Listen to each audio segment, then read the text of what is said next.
Hello, Leo, Sun, Moon, Rising, and Venus signs. Kamusta kayo? Sana po'y nasa mabuti kayong kalagayan. Welcome back po sa Star Tarot. Kung bago kayo rito, welcome din kayo. Thank you for your support. I truly appreciate it. God bless you all. Leo, pauna mensahe ninyo po ay King of Swords. Ayan, so maaring ang iba sa inyo dito is dealing with someone na nasa mataas na posisyon siya sa kanyang trabaho, pwedeng sa gobyerno, pwedeng private, no, business, pwedeng ganon, private na opisina. Maybe also ang iba sa inyo rito is needing some kind of professional advice. Kaya maaring, kung sino man ito si King of Swords sa buhay ninyo, this is someone, no, na maaring merong expertise on, kunyari, sa finances, diba? Or sa health, or sa legality. So, depende sa inyong pangangailangan, no? Maybe you need someone na makakapagbigay sa inyo ng advice, no? And maybe, ito yung lalapitan ninyo. What else? We have Page of Cups. Ayan. So, may invitation dito para sa inyo. Maaaring reunion, merong party, merong pagkikita-kita dito ng catching up, no? Na magkakaibigan or magkakapamilya, dating magkakaklase, magkakaopisina, something like that, no? So, siguro may imbitahan kayo sa mga ganong okasyon, no? What else? We have 9 of Swords. Wow. So, meron ditong ang iba na nag-overthink, nag-overanalyze, problema, no? Sumasakit na ulo. Nabibigatan na siguro kayo ng baka burden ito para sa iyo, kung ano man ang pinoproblema ninyo. That could be related to baka usaping puso, love life, pwedeng ganon, or pwedeng negosyo, pwedeng pamilya, no? It could be about anything na parang siguro kung ano man to nagpapabigat sa isip, sa dibdib ninyo, maybe sinasarili nyo lang to. Hindi ninyo ito sinishare sa iba, hindi ninyo to sinasabi sa kung kanino man, pero nahihirapan kayo, no? Nahihirapan na kayo. So, just in case, no, kailangan ninyo ng advice dito. Kailangan ninyo na makarinig ng opinion ng iba, advice ng iba, maybe professional opinion. Kaya maaring ito yung dahilan kung bakit kayo lalapit kay King of Swords. No, dahil gusto ninyo makarinig ng professional opinion regarding kung ano man ang iniisip ninyo dyan or ano man ang pinoproblema ninyo. Okay? So, Knight of Swords, this is a fast-moving energy. So maaring mayroong mga mabilisang kaganapan, mga pangyayari sa buhay ninyo rito.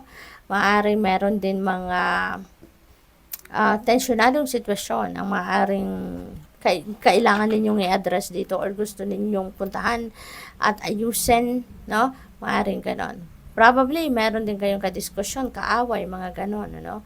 At probably yung dahilan din ng sakit ng ulo ninyo rito, ng stress na nararamdaman ninyo, could be this tension, no, with another person.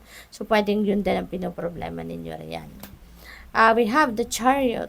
Magtatagumpay kayo. So, kung ano man ang transaction ninyo rito, papaano man ninyo to haharapin na sitwasyon ninyo with this 9 of Swords or with that person na maaring kaaway ninyo or nakasagutan or meron kayong communication gap, no? Whatever the case may be, maybe, ngayon, magtatagumpay kayo. Pwedeng makakapag-usap kayo ng maayos, masosolve ninyo, maaaring magko-compromise kayo, or pwedeng madadala ito sa magandang usapan. For others of you, it may require travel. Maaaring kailangan pa ninyong puntahan ito, baka nasa malayong lugar, pwedeng ganon. Or, maaaring yung travel na to could be ibang sitwasyon, no, for a different reason. So, pwede nga iba sa inyo ay magta-travel, no? So, good luck. So, tignan natin kung anong mga mensahe para sa inyo pagdating naman sa inyong love life, sa inyong puso, usaping puso, or sa inyong person, yung ganon. So, what else? We have friendship. Nurture the bonds of friendship within your relationship and your love life will dramatically improve. Ayan. So, siguro yung person ninyo, at the same time, kaibigan mo din siya. No? Maybe nagsimula ang relationship ninyo as friends hanggang sa nauwi sa isang romantic relationship. So, parang ganon. Kaya, ganun pa man, nag-transition man ang relationship ninyo, ang friendship ninyo into a romantic relationship, siguro na-maintain pa rin ninyo, no? Na ang pagiging magkaibigan, kayo pa rin, yung isa't isa pa rin yung best friend ninyo, parang ganon, no? So this is really beautiful. And this is a reminder para sa iyo, no, na i-nurture ninyo yung bond ninyo as friends. No, kasi mas lalong gaganda, mas lalong lalakas yung inyong relationship bilang magkarelasyon. So, what else?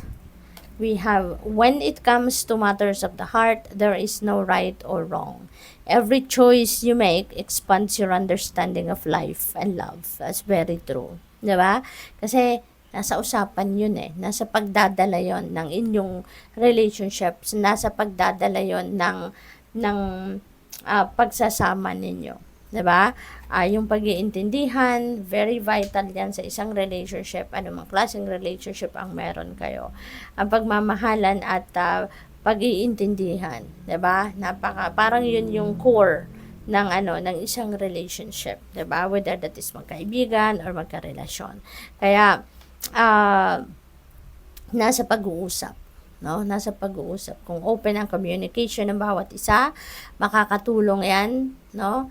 Sa pag-improve ng inyong relasyon, sa pagiging healthy ng inyong relasyon, sa pagiging mas close ninyo sa bawat isa.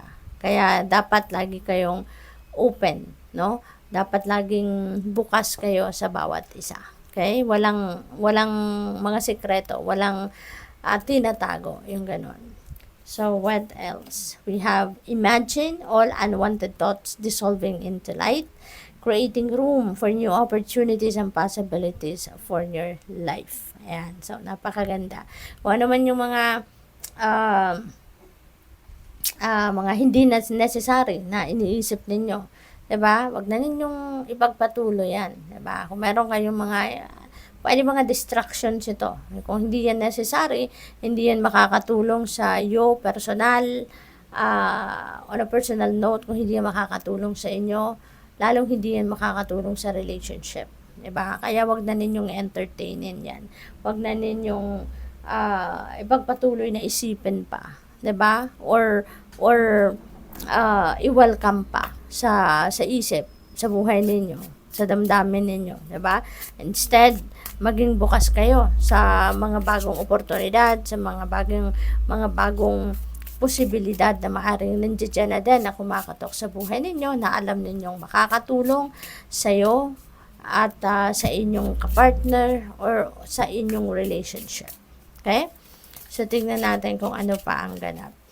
Pagdating naman sa money, career, finances ninyo, there is a right direction na tatahakin kayo sa ngayon, which is really good. Kasi pwede, no?